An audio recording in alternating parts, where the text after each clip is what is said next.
Here at Helmuth Ford, we are a small-town dealership with no hassle and no pressure.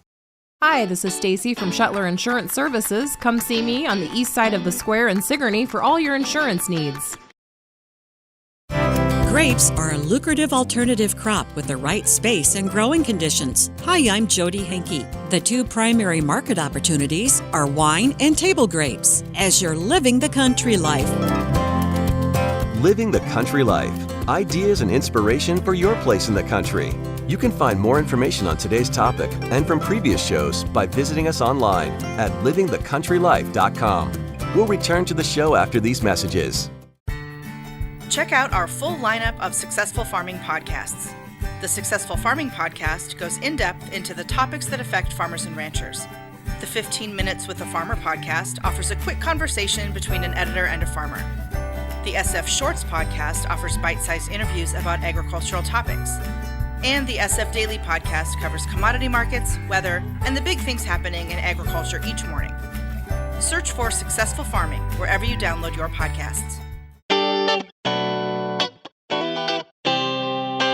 Successful Farming presents the 15 Minutes with a Farmer podcast. In each episode, a successful farming editor has a quick conversation with a farmer, chock full of stories and advice from their area of agriculture. They're interesting, educational, and perfect for your busy schedule. Search for 15 Minutes with a Farmer wherever you download your podcasts.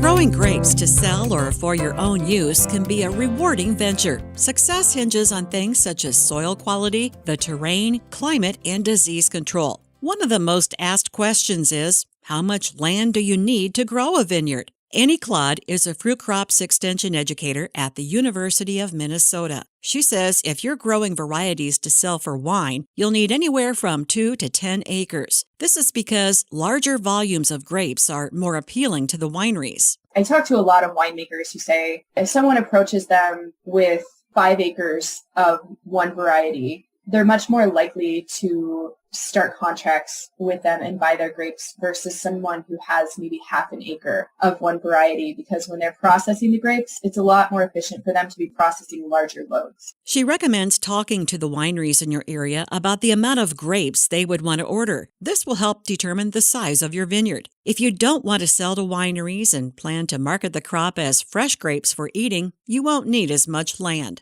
Think about your market. If you're somebody who sells mainly at farmers market, maybe just plant a quarter of an acre, maybe just plant a couple of rows and see how it goes. The point is, if you're selling to smaller local markets and you're selling fresh, you don't need to be thinking about, okay, I need 5 acres of grapes. You could do something like a quarter acre to 2, depending on your market, and still have enough. Input costs are high at the beginning, but may become less in subsequent years.